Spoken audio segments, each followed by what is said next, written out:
Buenas noches, amigas, amigos.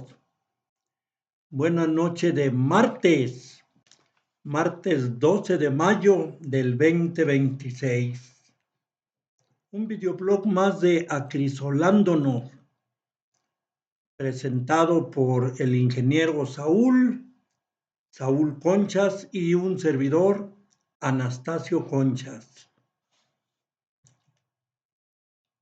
No se puede pensar en construir un mundo mejor sin mejorarnos como personas.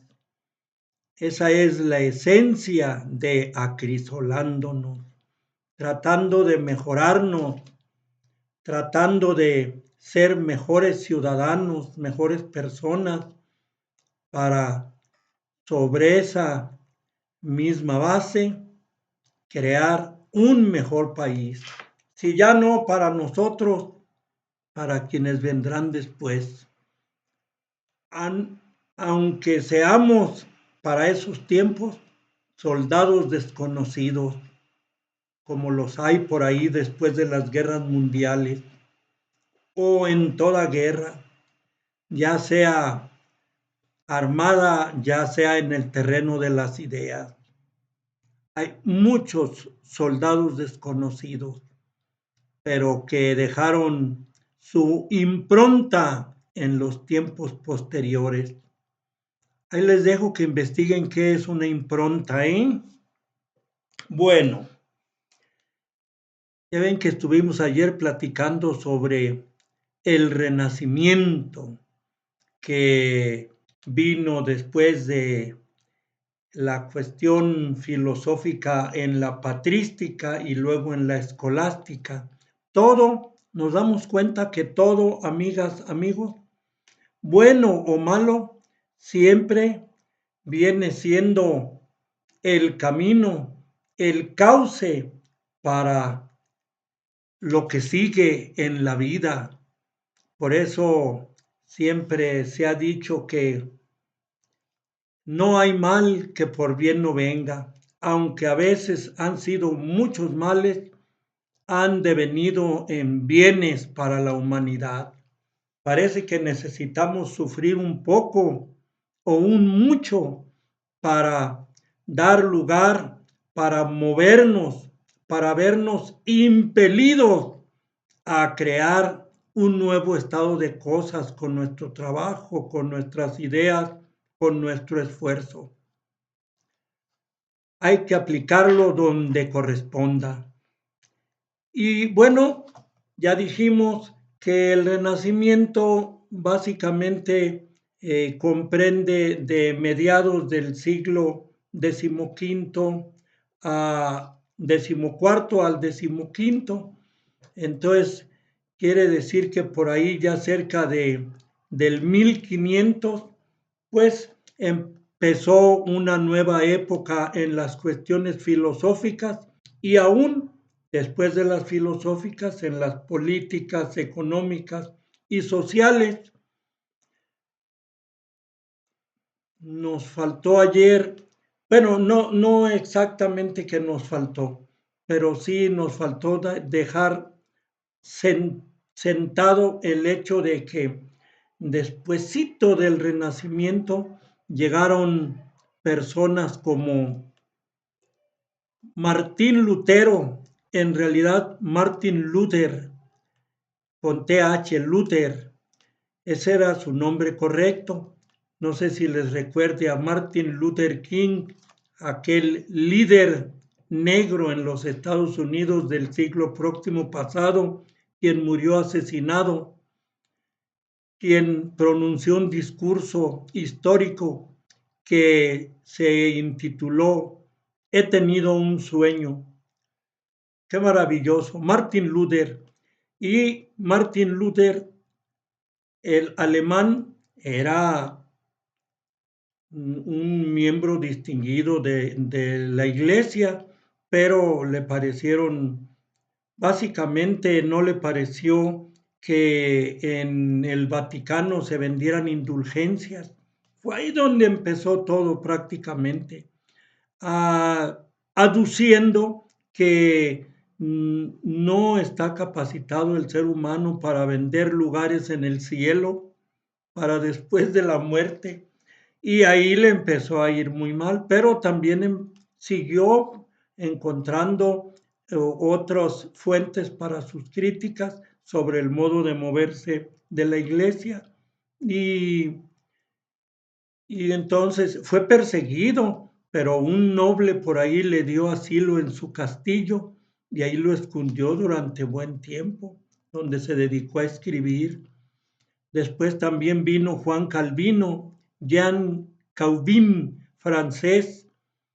Él siguió las ideas y las enriqueció en lo posible a su estilo, las ideas de Martín Lutero, y entre ambos se puede decir que fueron los impulsores principales del protestantismo.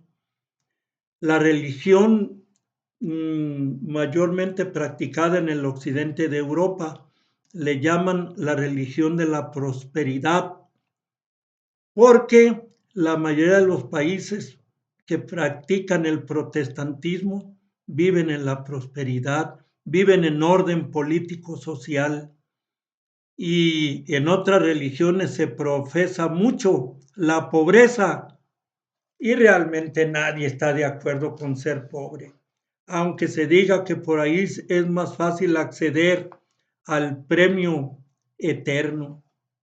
La verdad es que no. Veamos todos los países que se debaten en la pobreza, pero la pobreza es un estatus muy propicio para el manejo de las mayorías, para el manejo, para la manipulación. Les voy a leer lo que dijo Pascal al iniciar la modernización de la filosofía después de la parte filosófica que se conoce como el Renacimiento. Dijo: ¿qué quimera es, pues, el hombre? ¿Qué novedad? ¿Qué monstruo? ¿Qué caos? ¿Qué contradicción? ¿Qué prodigio? Juez de todas las cosas, débil gusano, depositario de la verdad, cloaca de incertidumbre y error, gloria y desecho del universo. ¿Quién esclarecerá esta confusión? Blas Pascal lo dijo. Ya ven que lo dejamos bien asentado que inició después con el Renacimiento la era del humanismo y se ve plasmado sobre todo en lo personal en que se buscaron otros caminos para profesar la creencia en Dios, los diferentes modos de creer en Él, pero se empezó a trabajar mucho en el ser humano. Así, por ejemplo, se dice que en Francia con el rey Enrique IV, apoyado por el cardenal Richelieu, y luego por Luis XIV, el rey Sol, que apoyaron mucho a sus grandes pensadores, a sus grandes artistas. Esto es ya modernizando la filosofía. Se abrió pues una gran ventana al pensamiento. Se empezó a permitir que florecieran todas las artes, en especial las letras. Con las letras empezaron a sentarse las bases para el período que vamos a ver posteriormente, ya pronto, la Ilustración, el siglo de las luces, ese siglo, bueno, por ahí de 1650, en realidad se prolongó hasta los primeros años del siglo XIX, 1807, 8, por ahí. Fíjense que también por esos días Blas Pascal inventó la primera calculadora. Él le llamó el aritmómetro. era para hacer cálculos sencillos, aritméticos. En ese tiempo, en este tiempo posterior al Renacimiento, florecieron, decíamos, las letras con Molière, La Fontaine, el gran Cervantes, John Milton, Daniel Defoe. ¿Recuerdan a Daniel Defoe? Le Roquefoucauld, Jonathan Swift, John Dryden, grandes escritores, pero quien más se distinguió fue Thomas Hobbes, quien escribió el Leviatán. Yo tengo ese libro donde describe a la sociedad humana como un ente, como un animal gigantesco en lo político, social. Él fue muy pro-absolutista, Thomas Hobbes, pero él buscaba la mejor forma de gobierno y él decía que los reyes eran la mejor opción porque ellos eran por derecho divino, pero que fueran bien preparados para que vieran por el bien común de los pueblos. 11 años de Inglaterra, fue exiliado a Francia, 11 años, donde se dedicó a darle con todo a la iglesia. En fin, luego vino René Descartes, en realidad era Renato, salió él francés, muy enfermizo, y como batallaron mucho para poderlo encarrilar en la salud, lo bautizaron como Renato, que quiere decir renacido. Parece que volvió a nacer de tan enfermo que enfermizo que era. Él creó la geometría analítica, una mezcla de geometría con álgebra, con matemáticas, tan útil para los físicos, la geometría analítica.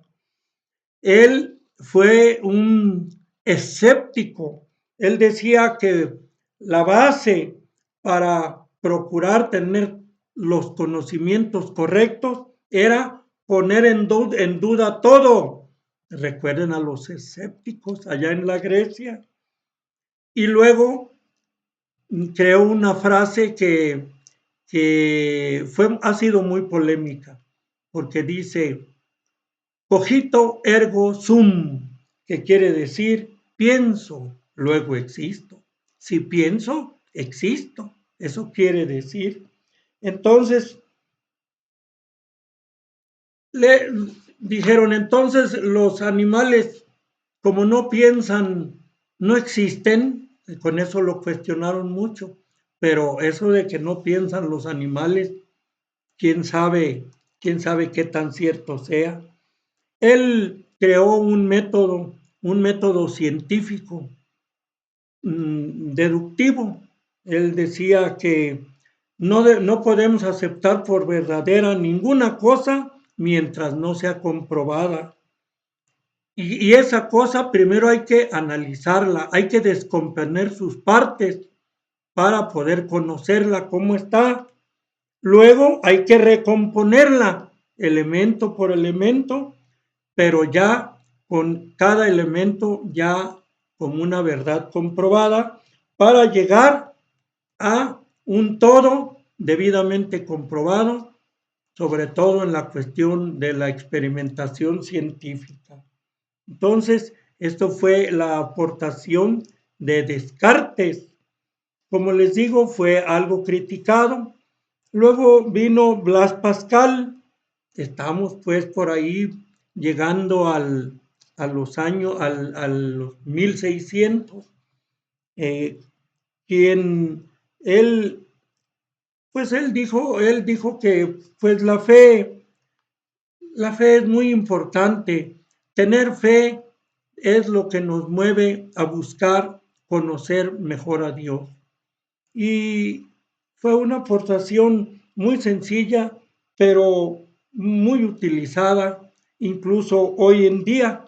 Y las religiones siguen esa aportación de Blas Pascal, aunque por ahí se le ocurrió decir que finalmente la intuición es la que apoya más a las religiones y no la razón. Fue motivo para que le quemaran sus obras, la iglesia.